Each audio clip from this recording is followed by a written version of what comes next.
Je suis tombée enceinte du premier coup, mais plusieurs semaines après, tout s'est effondré.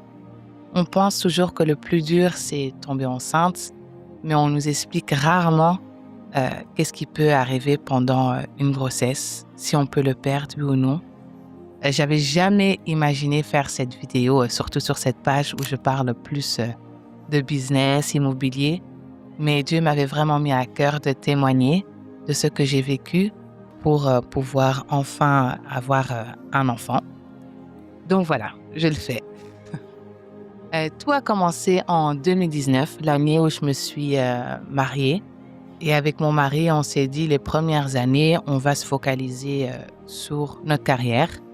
Donc lui, il avait une opportunité au Luxembourg et moi, j'avais une opportunité à Louvain. Donc la semaine, on n'était pas ensemble, on n'était qu'ensemble le week-end pendant les premières années de notre mariage. Et, euh, et après 2 ans, on s'est dit, bon, ça serait peut-être temps qu'on commence à avoir des enfants. Et l'envie venait, bien sûr. Il faut savoir que moi, j'ai toujours voulu avoir beaucoup d'enfants. Je voulais avoir 5 enfants avant. Je voulais me marier très jeune. Bon, très jeune, pour moi, c'était se marier avant ses 25 ans, avoir une grande famille, etc. Mais bon, la vie a choisi différemment. Donc, je me suis mariée vers 26 ans. Bon, c'est toujours jeune, hein? Je suis mariée à 26 ans, mais là, mon optique sur la vie avait déjà changé. Je voulais d'abord me focaliser sur ma carrière.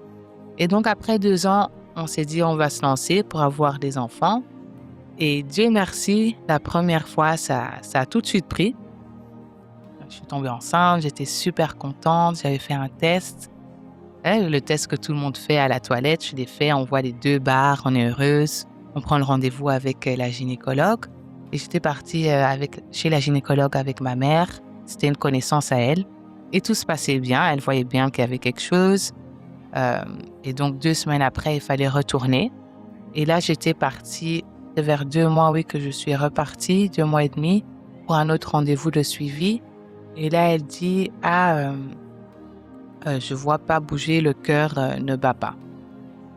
Et donc, moi et mon mari, on se regarde, comment ça, le cœur bat pas? Elle dit, non, je suis désolée, ça va pas prendre, ça va faire une fausse couche. Puis mon mari dit, non, non, non, non, non, on va garder, vous avez pas une solution, des médicaments, quelque chose? Est-ce qu'on peut pas encore essayer, encore voir la suite, les semaines qui suivent? Et elle dit, OK, oui, je peux prescrire des hormones pour pousser le truc. Bon, les mots médicaux, je les connaissais pas très bien. Je les connais pas très bien, donc j'ai pris des hormones pendant 1 ou 2 semaines, je me rappelle plus. Mais après, il fallait retourner. Et puis là, elle avait vu que voilà, non, le cœur ne bat toujours pas. Ça sera une fausse couche. Elle m'avait pas donné des médicaments pour cette fausse couche. Elle avait dit que ça allait sortir naturellement. Donc, un soir à la maison, il faut savoir que là, j'étais presque à 3 mois, pas encore 3 mois. La nuit, le sang commence à couler. Et donc, je monte au salon. Je sors de la chambre et mon sang coule énormément. Je me rappelle, le fauteuil était rempli de sang. J'avais jamais eu autant mal et vu autant de sang. Et puis, c'était une période où ma mère était chez nous à la maison. Je l'appelle. Elle vient, non, elle dit, non, tu perds trop, il faut qu'on aille aux urgences. Elle réveille mon mari et on part aux urgences. Je me rappelle, j'étais presque tombée dans les pommes parce que j'avais plus de force, parce que je perdais autant de sang. Et après là, ils ont fait le nettoyage, tout ce qui est médical, et j'ai pu rentrer. Et donc voilà, ça s'est terminé en une rupture de grossesse, une fausse couche, comme les gens aiment dire. Et donc voilà, comme c'est la première fois, on se dit toujours, c'est pas grave, ça arrive. On entend que d'autres femmes aussi ont des fausses couches. Mais bon, c'est pas un sujet, surtout dans notre communauté où les gens en parlent beaucoup. Donc voilà, je passe à autre chose. Je dis à mes sœurs, voilà, ça n'a pas pris. Voilà, on avance. Après, j'étais quand même un peu déprimée. Ça, c'est sûr. Mais je me suis dit, voilà, première fois, c'est pas grave. Deuxième fois, ça va prendre. Donc voilà, on continue notre vie. 1 an après, je retombe enceinte. Environ la même période. Je me suis dit, oui, là, c'est bon. J'avais même pris le test, j'avais mis dans une enveloppe et j'avais dit à mon mari, je pense que c'était pour la fête des pères que je lui avais donné ça. Je dis, tiens, un cadeau, il l'ouvre. C'est le test de grossesse positif. Super heureux. On se dit, oui, là, ça va prendre, etc. J'avais prévenu uniquement mes très proches. Et donc là, de nouveau, comme j'étais de nouveau enceinte, et ma première gynécologue, elle travaillait plus, elle était tombée malade. J'ai dû chercher une autre gynécologue.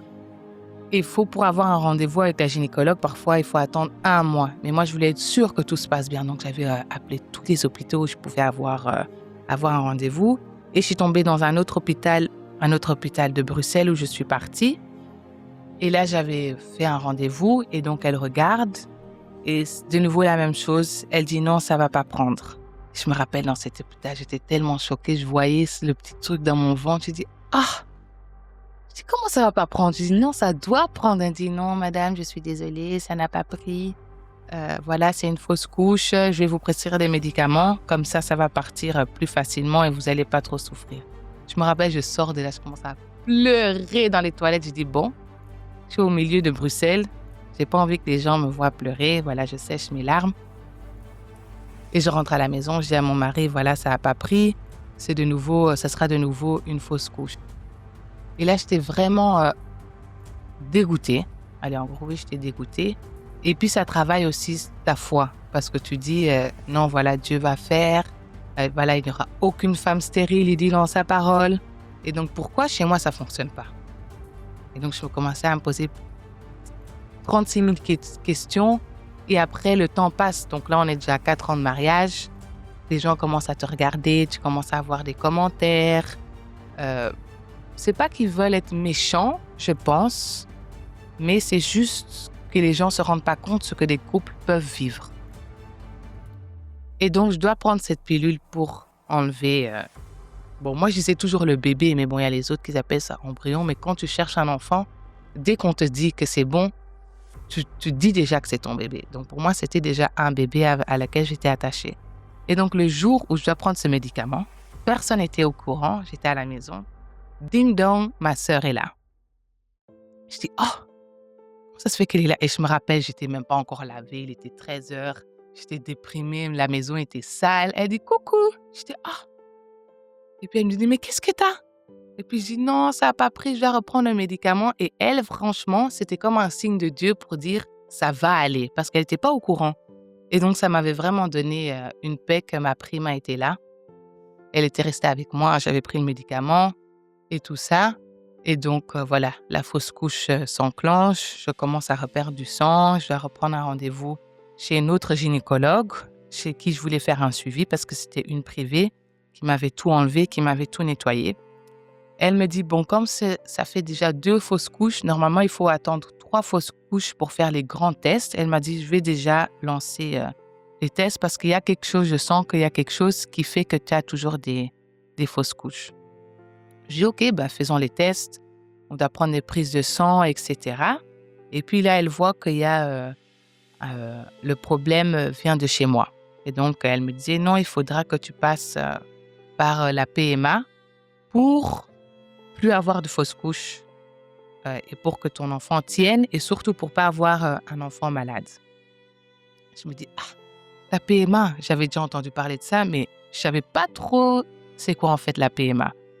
Et j'avais pas vraiment des proches qui avaient fait ça, mais après quand on en parle, tu sais qu'il y en a d'autres qui le font aussi. Et à ce moment-là, une de mes autres sœurs devait aussi faire ça. Mais elle ne me l'avait pas dit à ce moment-là. Et du coup, OK, on commence à faire cette procédure. C'est une procédure super longue parce que comme il y avait des soucis de mon côté, il fallait encore faire des tests approfondis. Il fallait que nos parents viennent pour voir d'où ça vient, de quel gène ça vient, etc. Et donc, pour avoir le résultat de ces tests, ça prenait 6 mois.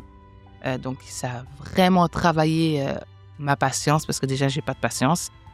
Et donc, je vais vraiment apprendre à être patiente. Et pendant tout ce processus-là, faut savoir que j'ai des sœurs qui sont très proches et franchement, c'est vraiment une grâce d'avoir un bon entourage parce que j'ai Prima, j'ai Popo, j'ai Bintia qui m'ont vraiment soutenue durant tout ce parcours. Il y a des moments même qu'elles ont prié plus que moi. En réalité, pendant tout ce parcours, elles ont prié beaucoup plus que moi parce que je ne mettais pas vraiment ça en prière parce que c'était quelque chose que je voulais pas que je voulais pas accepter, Mais pour moi, c'était une évidence que je devais avoir ces enfants parce que c'est écrit dans la parole. Et quand je pensais trop à ça, ça me blessait en fait. Ça me faisait mal au cœur. Donc, je repoussais ça, mais ça se voyait que je n'étais pas bien. Et pendant tout ce parcours-là, c'est aussi pendant tout ce parcours-là que j'ai commencé TNK Invest. Et donc, c'est pour ça, durant tout le processus de mon entreprise, il y a eu des hauts, il y a eu des bas, parce que tes émotions ont un grand rôle, surtout quand tu es une femme, c'est chaud. Quand ça ne va pas d'être aussi stable dans son business. Bon, ça, c'est pour moi, parce qu'il y a d'autres femmes qui sont beaucoup, qui savent faire la part des choses. Mais pour moi, ça allait vraiment ensemble. Donc, quand il y avait des moments où j'étais down, mon business aussi, le chiffre d'affaires descendait aussi parce que je n'étais pas à fond, je ne suivais pas assez bien mes équipes. Et à ce moment-là, quand j'ai commencé toute cette procédure, j'étais aussi encore salariée. Je me rappelle, à la première fausse couche, mon directeur, il disait « Mais non, c'est pas ton habitude que tu mets maladie 1 semaine et tu prolonges » parce que j'avais prolongé, je pense, 2 fois. J'étais absente 3 semaines. Il a dit « Qu'est-ce qu'il y a? Qu'est-ce qu'il y a ?» Puis moi, je voulais pas lui dire parce que c'est un homme. Je dis « Je vais pas commencer à parler à mon directeur de mes problèmes personnels parce que c'est pas quelque chose qui me ressemble. » Mais comme j'étais très proche de lui, il a tellement poussé, je lui ai dit. Il dit « Non, voilà, j'ai fait une fausse couche, nanani, nanana. » Il a dit « Mais non, Tchéla, t'inquiète, moi aussi j'ai eu ça. Reviens, ça va te faire du bien. » Après, pour d'autres personnes, elles vont peut-être pas apprécier que leur boss dit « Reviens, ça va te faire du bien » parce qu'elles veulent récupérer. Mais moi, ça m'a vraiment du bien qu'on m'a sorti de ce côté où tu es déprimé, où tu es allongé dans ton fauteuil pendant des semaines, tu regardes des séries Netflix, tu fais que bouffer. Voilà, donc j'étais contente qu'il m'avait sorti de là. Et quand j'étais repartie au boulot, la même période, une de mes collègues était tombée enceinte. Et chez elle, ça avait pris et j'étais super contente parce que c'était vraiment la même période. Malheureusement, chez moi, ça n'avait pas pris. Mais bien sûr, je n'avais pas dit ça à toutes mes collègues parce que j'avais une équipe de 15 personnes. Je ne voulais pas montrer ce côté-là que j'étais en train de vivre. Et puis, comme la parole dit, il faut être heureux quand les autres aussi sont heureux. Quand quelqu'un a une bénédiction, il faut être contente pour la personne. Donc, j'ai toujours refusé quand il y a ce mauvais esprit qui vient dans ta tête, qui dit « Oh, pourquoi elle a eu et toi non ?» Ça, j'ai toujours refusé. Donc, si tu es dans ce cas, franchement, n'accepte jamais ces mauvaises pensées. Quand d'autres proches ou des collègues ou tes sœurs ou tes cousines ou des amis sont enceintes et toi, tu es en attente, sois vraiment heureuse, sincèrement pour eux, parce que ta bénédiction arrive, même si ça prend du temps ou même si c'est un grand combat pour toi. Donc voilà, j'ai eu 2 fausses couches et donc je commence la PMA. Dans tout ce parcours aussi, il faut savoir, dans notre communauté, c'est un peu mal vu que quand tu te maries et ça prend autant de temps pour avoir des enfants, les gens commencent à se poser des questions et ont commencé à avoir pas mal de commentaires. Moi, mon mari m'a beaucoup protégée, franchement. Merci Seigneur que j'ai un bon mari comme ça. Il m'a beaucoup protégée et il me ramenait plus vraiment à des grandes fêtes de famille pour pas que les gens me vexent ou me fassent des regards bizarres. Donc ça, j'avais compris, même s'il ne me l'a pas dit. Après, bien sûr, on voyait encore ses frères et sœurs proches qui m'ont jamais d'ailleurs posé des questions là-dessus, ce qui est une bonne chose. Mais de mon côté, on allait encore beaucoup dans les fêtes de famille parce que, voilà, moi, ma famille, c'est tout. Je suis très proche de ma famille. Et il y avait des tantes qui ne faisaient pas des commentaires à moi, mais à mon mari. Mais elles ne savaient pas ce que j'étais en train de vivre. Qui disaient, mais c'est quand que vous allez avoir des enfants? Qu'est-ce qui se passe à mon mari? Je dis, mais... Et après, lui, ça le blessait. Mais moi, je lui disais, mais non, c'est pas parce qu'elles sont méchantes. C'est pas pour te vexer, c'est juste qu'elles sont curieuses. Et lui disait, mais non, ça se fait pas. Il faut que tu gères ta famille parce que le jour que je vais répondre, ça va mal se passer. Et il a raison. Après, je me rappelle, j'avais dit à ma mère, non, il faut dire à certaines personnes qui ne doivent pas nous poser certaines questions parce que ça le met mal à l'aise. Et s'ils ont des questions, pourquoi ils vont le poser à mon mari et pas à moi? Déjà de 1.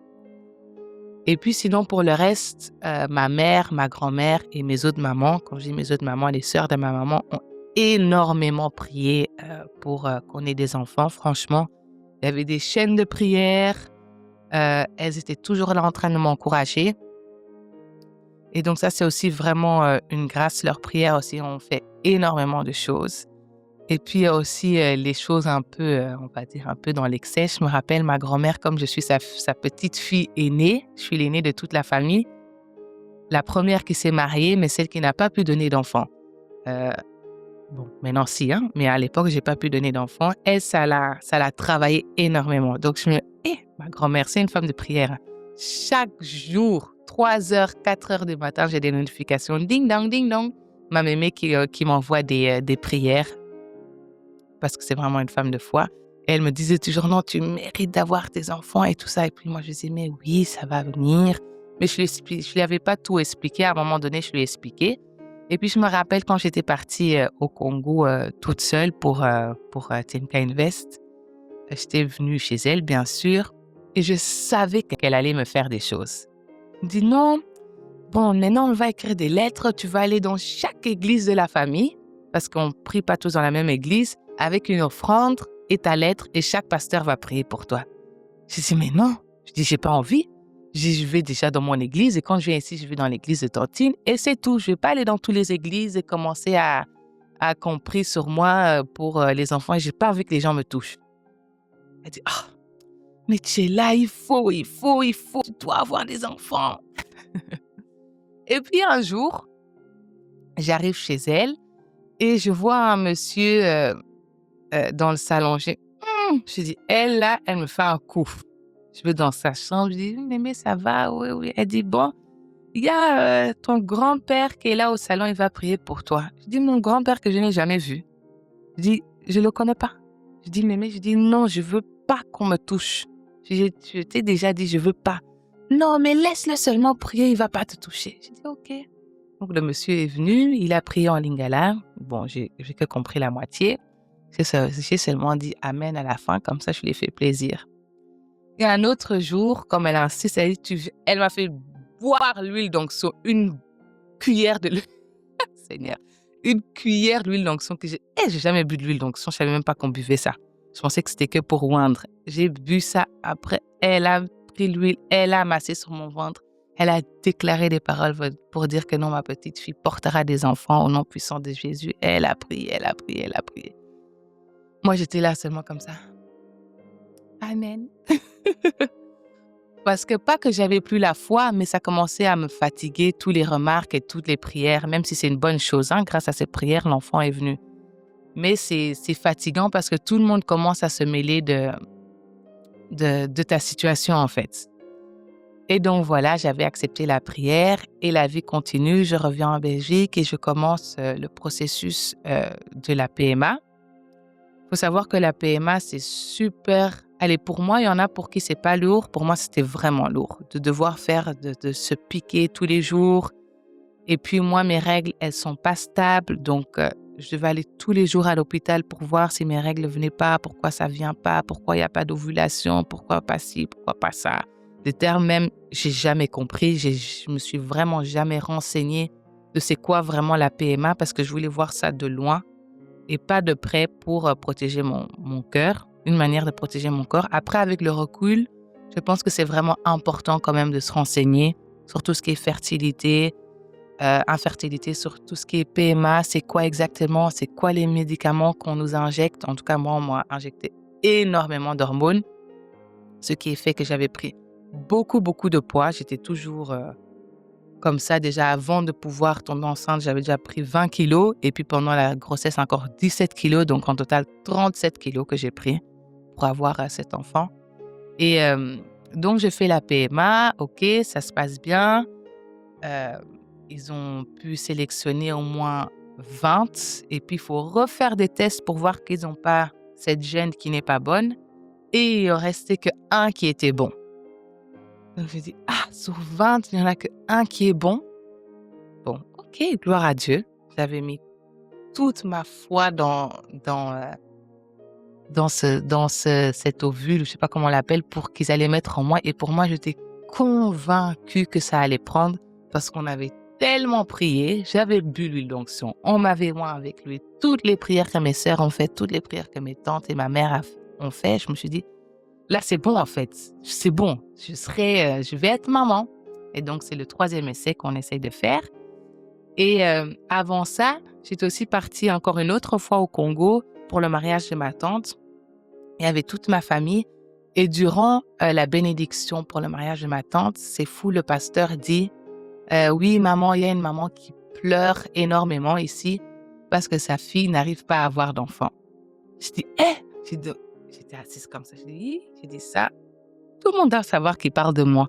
Mais c'est fou comment Dieu parle à travers les hommes, en fait. J'ai dit, waouh. Donc, pendant la bénédiction nuptiale de ma tante, on vient me bénir, moi, pour me dire, allez, c'était un message pour dire, ça va venir. Et donc, je me rappelle, je regardais à droite pour voir ma mère. Et je la voyais pleurer. Je dis, hi! Et les autres aussi pleuraient. Je dis, mon Dieu. Je dis, moi, je ne vais pas commencer à pleurer ici, mais bon, amen, j'accepte cette parole, je vais tomber enceinte parce que je savais qu'on parlait de moi, en fait. Et donc, voilà, le mariage se passe bien, etc. On revient en Belgique. Je fais donc cette première fois cette PMA. Et donc, je travaille à fond. Ce jour-là, quand j'avais les résultats, que j'allais avoir les résultats, je faisais un photo shooting. Les photos que vous avez trop aimées, d'ailleurs, sur Instagram. Et l'hôpital m'appelle et me dit, non, ça n'a pas pris, ça va sortir. Vous allez commencer à saigner. J'ai fait, ah! Là, c'est la première fois où j'ai tellement pleuré. J'ai dit, quoi? La 3e fois, ça n'a encore une fois pas pris, malgré toutes ces prières, malgré toutes ces prophéties. Je dis, pourquoi ça prend pas? Et je me rappelle, j'étais toute maquillée déjà. Et à ce moment-là, ma sœur Prime était en train de se maquiller par Yusra. Et je lui envoie le message, je dis, ça n'a pas pris. Elle m'encourage. Et puis, je dis non, ça ne va pas. Je ne peux pas. Je dis, c'est trop, j'arrête.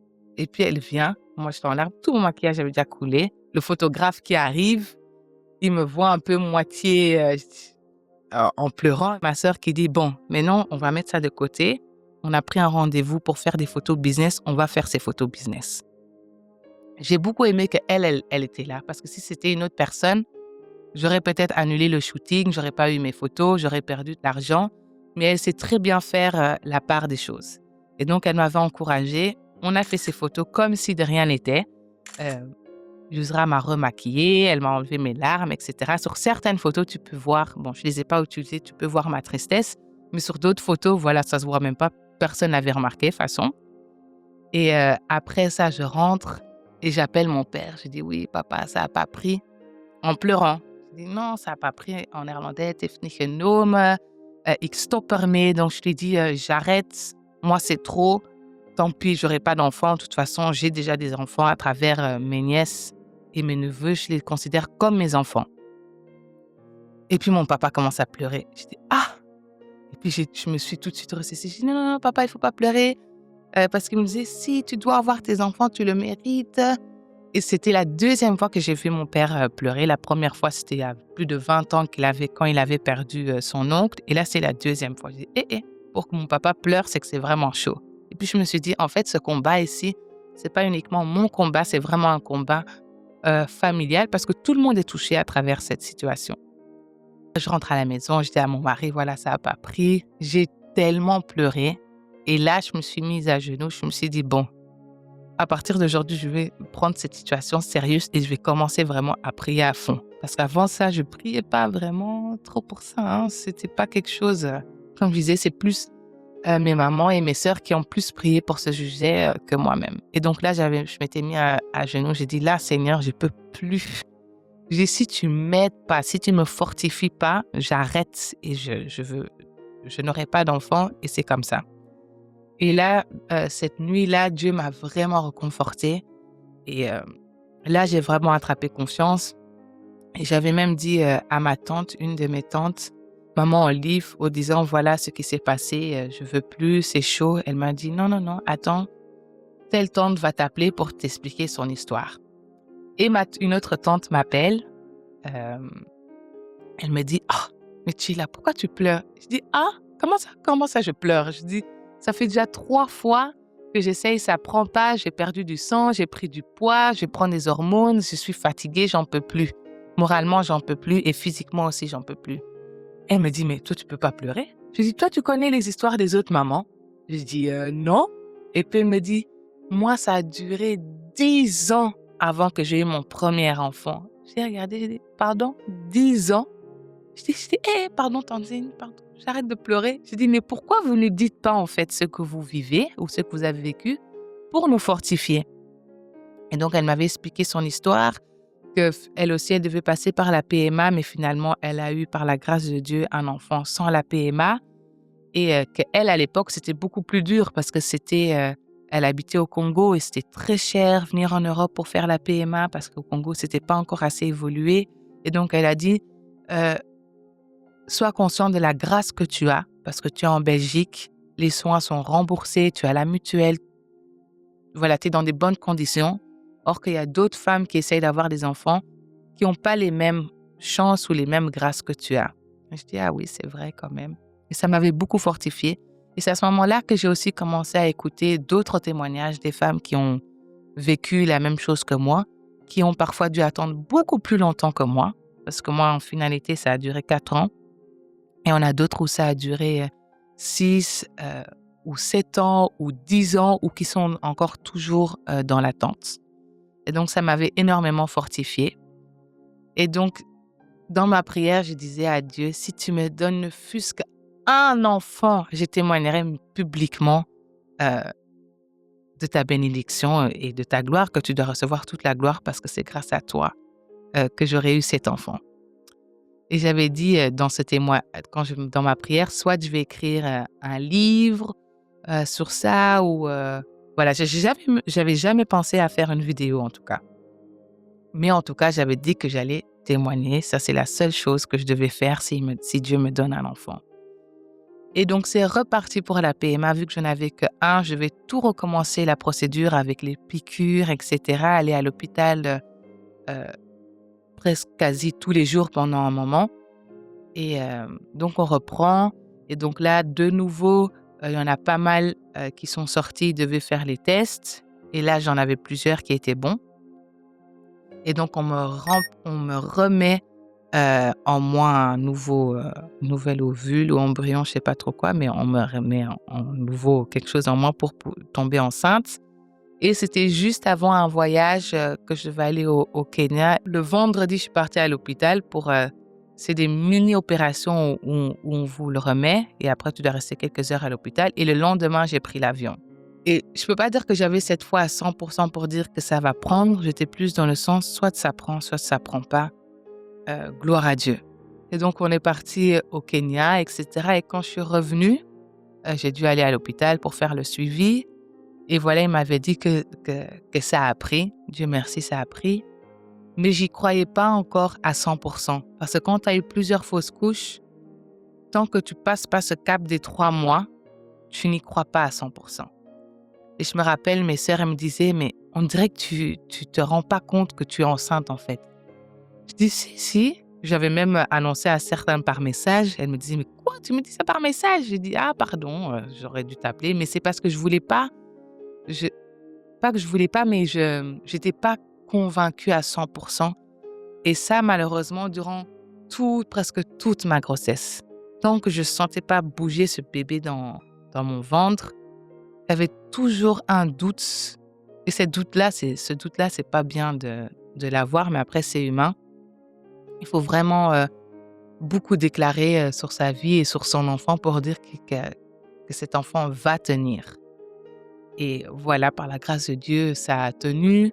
J'ai eu une grossesse, une bonne grossesse. Bon, il y a eu quelques difficultés parce que pendant cette grossesse-là, c'est où j'ai eu pas mal de difficultés financières, où j'ai dû aller commencer à travailler en tant que freelance, chercher des autres opportunités pour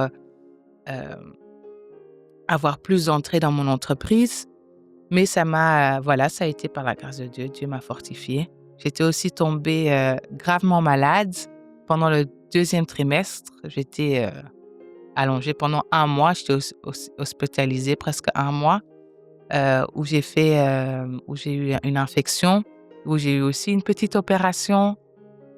Et pendant ce mois-là, je me rappelle, c'était au mois d'août, je faisais 41 de fièvre et franchement, je pensais que j'allais mourir. J'étais comme ça sur le lit d'hôpital. Je dis, ah, bon Dieu, tu dis dans ta parole que même dans la vallée de la mort, tu es là. Je dis, bon, si tu es là, garde-moi. Si c'est mon temps de partir, Je dis: «Bon Dieu, prends-moi, hein, c'est pas grave. J'aurais quand même voulu avoir un enfant, mais bon, c'est pas grave, alors je viens». Je me rappelle, j'étais tellement choquée et sur ce lit d'hôpital, c'est fou, hein, les réseaux. Il y a une infirmière qui me dit: «Ah, mais je te connais». Et j'ai: Tu me connais?» Déjà, je ressemblais à rien sur ce lit d'hôpital avec mon fils. J'étais comme ça, ah. J'ai dit: Tu me connais? Tu me connais d'où?» Je dis: «Moi, je vous connais pas, hein». Elle dit: «Mais vous êtes sur les réseaux?» J'ai dit: «Ah, les réseaux jusque sur ton lit d'hôpital». Mais c'était une infirmière qui était super gentille et je suis convaincue que c'était une croyante. Parce qu'à chaque fois qu'elle me touchait, j'étais apaisée. Et elle disait: «Non, ça va aller, calmez-vous, respirez, ça va aller, la fièvre, va passer». Et bien sûr, ça a passé par la grâce de Dieu. Et après, j'ai pu, accoucher, fin 2025, d'une merveilleuse fille. Je suis vraiment super reconnaissante que Dieu a pu, me donner cette fille. Et cette vidéo, c'est vraiment pour encourager, toutes ces femmes ou tous ces couples qui passent à travers la même situation, de de continuer à croire, même si ça prend du temps, même si ça prend plus de temps que moi j'ai eu ou moins de temps. C'est de vraiment d'y croire et Dieu reste Dieu. Donc il peut vraiment vous donner, ces enfants que vous désirez, autant et vraiment entourez-vous de bonnes personnes qui vont vous encourager durant tout ce parcours, parce que c'est un parcours qui n'est pas facile. Et pour ces femmes qui ont des enfants facilement, sachez que c'est une grâce et de jamais prendre ça pour acquis. D'avoir un enfant qui sort comme ça de vous, c'est vraiment une grâce. Parce qu'il y a plus de femmes que vous le pensez qui vivent ça ou qui ont des difficultés. Donc vraiment jamais prendre un enfant comme acquis parce qu'il y en a beaucoup qui en cherchent. Et un autre conseil que je peux vous dire, c'est de ne pas écouter les mauvaises paroles. Moi, la mauvaise parole, j'en ai eu plusieurs. La mauvaise parole que j'avais eue, c'était même avant qu'on commençait d'avoir des enfants. On n'avait même pas encore essayé. Il y avait une sœur de l'église qui m'avait appelée, même pas une sœur, une maman qui m'avait appelée et qui disait: «Oui, même pas bonjour, oui, tu es là, toi, tu as l'esprit de stérilité». J'ai dit: «Pardon?» Et j'étais tellement sous le choc que j'ai même pas pu réagir. Je me suis dit: «Mais attends, j'ai même pas encore commencé d'avoir des enfants, j'étais encore dans mon truc de carrière où on vient déjà me dire, des mauvaises paroles». Ça m'avait vraiment perturbée. D'ailleurs, cette parole, je l'ai jamais dit à mon mari qu'après, pour pas qu'il soit, énervé. Donc de vraiment qu'écouter les bonnes choses, toutes les personnes qui vous disent des mauvaises paroles, de vraiment fermer vos oreilles, à ce type de choses et d'accepter les prières des autres personnes, hem et ne pas avoir peur de demander de l'aide et demander à vos proches qui prient également, pour vous avant de vous soutenir, dans tout ce parcours. Et aussi d'être contente pour vos sœurs, pour vos proches qui ont des enfants avant vous. Allez aider vos sœurs, vos cousines qui ont des enfants avant vous. Prenez-les comme vos propres enfants. Moi, ma bénédiction, c'était vraiment quand ma sœur Binti a eu son fils. Parce qu'après ma première fausse couche, elle est tout de suite venue me donner son fils qui venait chaque mois, chaque semaine, chaque mercredi chez nous. Et c'était vraiment comme mon réconfort, en fait. Et c'est pour ça que j'ai une relation très fusionnelle avec lui. Et puis quand mon autre sœur m'a annoncé sa grossesse, qu'elle aurait un enfant, c'est là où j'ai su que, OK, mon tour arrive. C'est à travers sa grâce que j'ai eu l'enfant que j'ai maintenant, d'ailleurs, qui est sa fiole. Et donc voilà. Donc c'est un peu ça. J'espère que ça aura fortifié une femme d'entre vous. Si ça encourage ne fût-ce qu'une femme, j'ai fait la promesse à Dieu, ce qu'il m'a demandé. Donc, j'ai accompli la promesse qu'il m'a demandé de faire ce que je suis en train de faire, cette vidéo. Et puis, à côté de ça, j'ai aussi créé un e-book qui s'appelle « Croire avant de voir, enfanterai-je ». En fait, c'est un e-book où j'ai mis tous les versets bibliques qui m'ont aidé à travers ce long parcours de 4 ans. Et donc, vous pourrez utiliser ces e-books où vous pourrez vous-même écrire vos déclarations, rajouter des versets. J'ai également mis des témoignages qui m'ont fortifié, des adorations et des louanges qui m'ont fortifié durant tout ce parcours. Et donc, j'espère que ce e-book pourra vous encourager et vous bénir. Donc, n'hésitez pas à le partager et certainement à votre tour, quand vous aurez cet enfant que vous avez autant attendu, n'hésitez pas à témoigner pour encourager d'autres parce que moi, ça m'a beaucoup aidé d'écouter d'autres témoignages. Donc voilà, c'était cette vidéo. N'hésitez pas à la partager, à laisser un commentaire si cela vous a plu ou à la partager à une sœur qui pourra être fortifiée à travers cette vidéo. À très bientôt!